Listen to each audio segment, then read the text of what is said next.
Welcome back to CEO Money. I'm Michael Yorba, your host. Thanks for joining us. All right. We've got John Vandermosten in studio. He is a biotech analyst for Zacks Small Cap Research. John, welcome back to the show. Thank you for having me again. It's always a pleasure to be here. All right. Yeah. Introduce your guest to us, and let's bring Thjis on. All right. Well, I'll do that. So today we have the CEO of AzurRx, Thjis Spoor. And for all of you out there, the ticker symbol is AZRX. The company IPOed back in October of 2016 and then launched its phase 2 trial for their lead candidate MS-1819. And this drug is for Exocrine Pancreatic Insufficiency, and I'll just call it EPI going forward, make it a little easier. There's an interesting backstory in the company. Their lead product came out of the Wine and Cheese Institute in France. There's this group called INRA, and they found that a blue cheese was producing a yeast that was generating an even more interesting enzyme, and that provided the basis for the company's lead candidate. So, Thjis, welcome to CEO Money. How are you today? I'm doing very well, thank you, John, and thank you for having me on the program as your guest. Michael as well. You're welcome, and we're happy to have you here because we've got some interesting things to talk about. So you used to be a Wall Street analyst for some very well-known banks and also have an impressive global background. Can you share some details on that? Sure. So I trained as a pharmacist initially and worked for a large drug company around the world in 7 countries in 7 years and did some great things on the strategic focus. I moved to New York City and became an analyst on Wall Street, so helping people understand which biotechnology companies and technologies seem to make sense at Credit Suisse and JP Morgan. And then I realized that I actually want to get back to leading and growing an organization and developing a novel therapy. So I'm really excited about what we're doing at AZRX.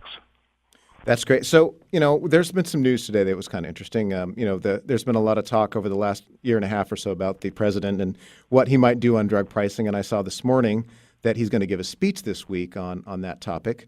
And we don't know which way he's going to go, but how has AzurRx positioned itself to make the best of it, no matter what he says? So it's very topical. As Americans, we have one of the best healthcare systems in the world. We also have one of the most expensive ones. And it really comes down to how do we deliver value to patients. And so at AZRX, we're really trying to deliver patient value. We've set ourselves up with our costing on our production levels and our drugs that we think we can actually deliver a better product to the system for the same cost. So for a patient, if you're paying a certain amount for your drugs every month with a disease state, for that same amount, we think we can deliver a lot more patient value. Okay, so MS-1819, so what's the cost of the current therapy that is approved out there on a monthly or annual basis, just to give listeners an idea? So for patients that have mild disease, it's about $400 to $500 a month, and severe disease, $800 to $1,000 a month. And that's a lot. It's a drug that's essential for life in terms of getting all the nutrition from your food if you have a disease. It's not like an immuno-oncology drug or one of these sort of funky biologics, which are $30,000 to $80,000. So at this stage, it's the current standard of care is something that exists. Patients have to pay sort of $800 to $1,000 a month, and we're hoping to actually deliver more value for that spend. Okay, and your product basically just helps people digest fats better. Is that right? Yeah. So that's the easiest way to describe it. You swallow proteins, carbs, and fats. And the problem is that as much as modern society with us all getting heavier, we're trying to avoid fats. But fats are critical to survival and nutrition. And unfortunately, patients with this disease, they have trouble just getting enough calories from their food. A good friend of mine has the disease, and he swallows about 6,000 calories a day just to maintain his body weight, and he only absorbs about 2,500. So for him, the most efficient way to actually get more energy to live is by fat and fat digestion and absorption. Okay.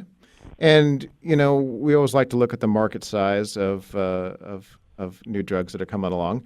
And there's already an existing market for this. And I think in your materials said that it was about $1 billion, maybe a little bit more. Maybe you could talk about that, both in the U.S. and globally. And then also, has it been growing? So the market has actually been growing quite a bit. And actually think through the disease state and who we're trying to help. So we're helping patients with cystic fibrosis. And we're also helping patients with chronic pancreatitis. So kids get the disease with CF, adults get it with chronic pancreatitis.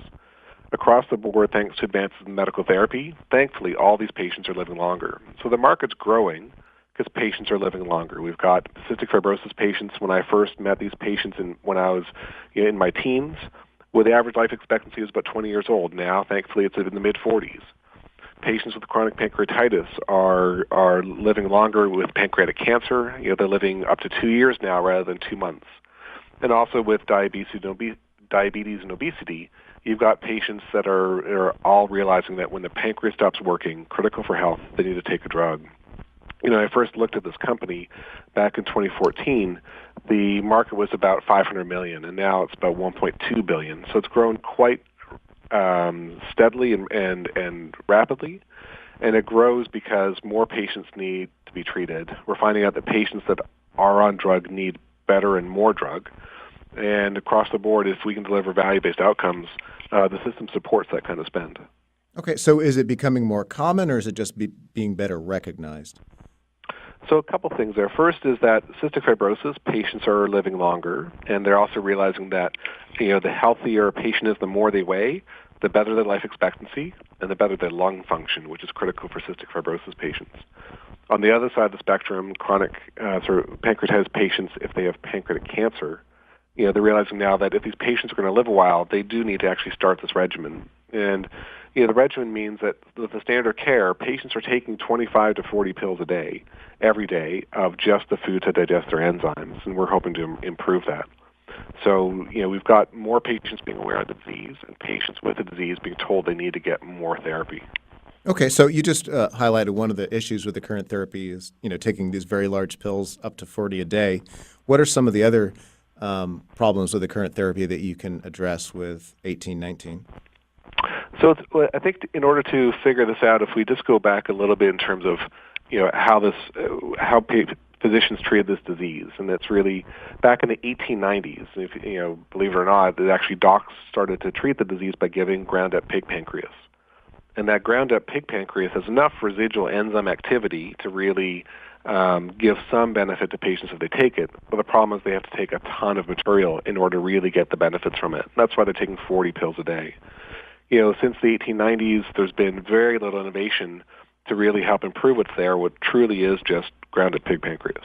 So as we look at it, what are the issues? Well, first, it comes from animals, and the big push with the FDA is to really say, can we stop using animal products in our pharmaceuticals? So that's a key metric of the FDA, and it helps the overall safety if we can get rid of animal products. The other thing is that patients have to take so much. They're not all being managed adequately, and so we hope to help with that. And lastly, with a pill burden of 25 to 40 pills a day, people feel chained to their therapy. They can't afford to have a slice of pizza without having their drugs close by, and a lot of them.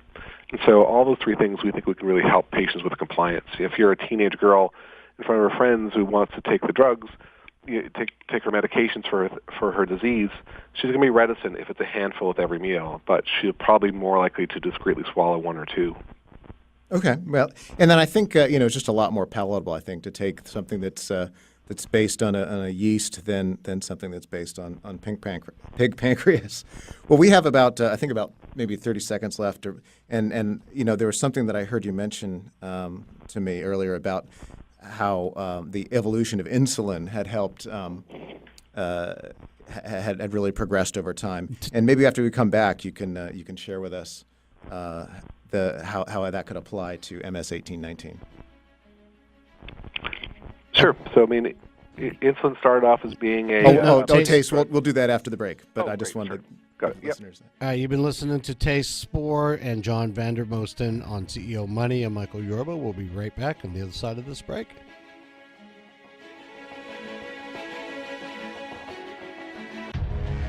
Welcome back to CEO Money. I'm Michael Yorba. All right, we've got Thjis Spoor and John Vandermosten. Thjis is the president of AZRX BioPharma, and John, please you guys pick up where you left off. Certainly. So before the break, we were teasing the audience with a question we're going to ask. So Thjis was going to tell us about how the evolution of insulin might show the pathway forward for his MS-1819 product as well. So Thjis, can you share that with us?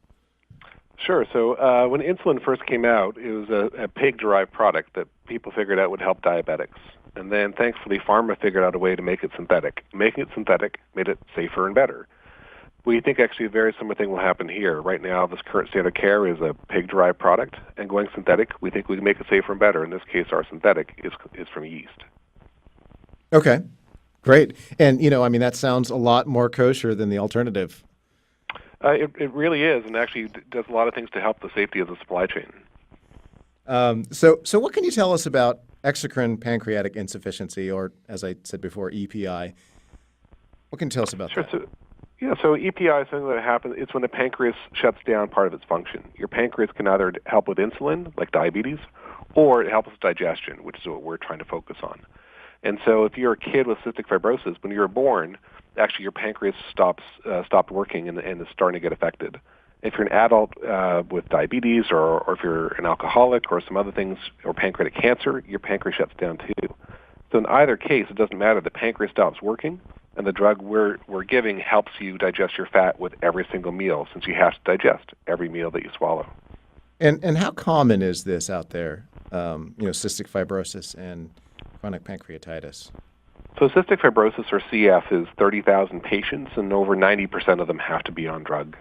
Chronic pancreatitis ranges a whole gamut from mild to severe, and there's about 90 to 100,000 patients who are actively on drug in the moderate to severe category. Okay, and that's just in the United States? Correct, yes, just in the United States. Okay, I mean, does this mean that you could actually expand outside the United States for a much larger market as well at some point? Yeah, so a lot of investors, when they look at AZRX, they really would like to focus on the U.S. market, but certainly every country in the world has patients where the pancreas stops working. Cystic fibrosis varies around the world. It's often a Caucasian disease.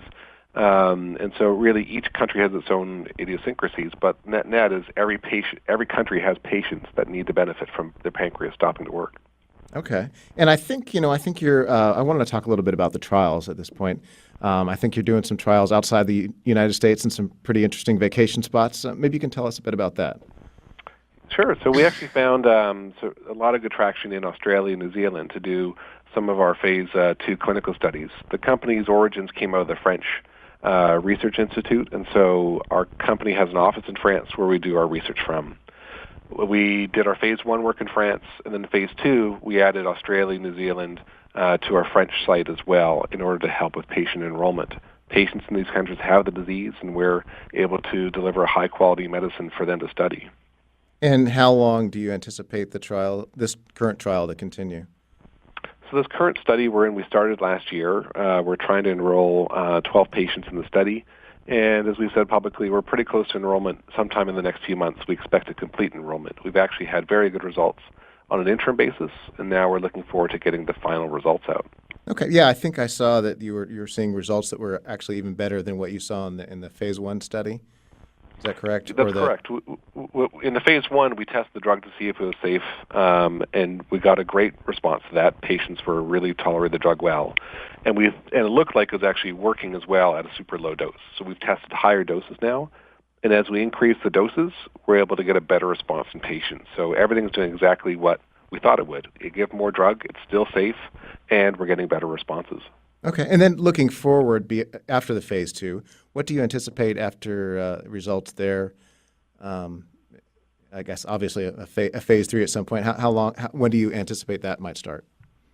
So we expect to start that next year. Just to remind your listeners, of phase 1, you only look at safety. Phase 2, you look at safety and trying to see, do you think it works? And phase 3, you're looking at safety, but also saying, will it work in a lot of people? So once we figure out in phase 2 that it's working in a few people, then for statistical purposes, we do it again, but in larger numbers of people. And that we expect to start next year sometime. Okay. And then how long will that trial last? And when could this eventually be available for patients to use?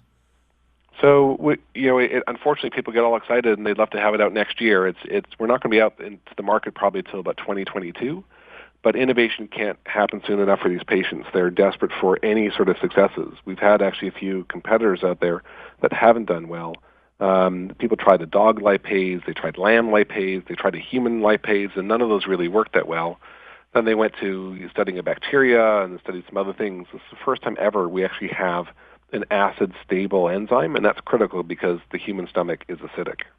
Okay, and we only have about a minute and a half left, but I wanted to ask you about your other compound in develop. I think it's preclinical right now, called AZX1101, and it's for patients who take antibiotics to avoid intestinal issues. What can you tell us about that in the last minute we have? So we're really excited about this program. What we found is that patients that take an antibiotic often get another infection. They get really sick because they've killed off the good bacteria, this healthy microbiome. And we've designed AZX1101 to preserve and protect your gut. So if you have to be on an antibiotic somewhere, we'll preserve and protect your gut so you don't get all the other side effects that are associated with antibiotic therapy. So it's all about helping you live better with who you are and however your bacteria in your stomach are in balance with each other. All right. Well, Thjis, thank you so much for sharing with us today. And again, for the listeners, the ticker symbol is AZRX and trades on the Nasdaq. Thank you again, Thjis. Thanks, Thjis. Thanks for having me. You're welcome. All right, you've been listening to Thjis Spoor and John Vandermosten. Thjis is the president of AzurRx BioPharma. And John is a senior biotech analyst for small cap research, or scrs.zacks.com.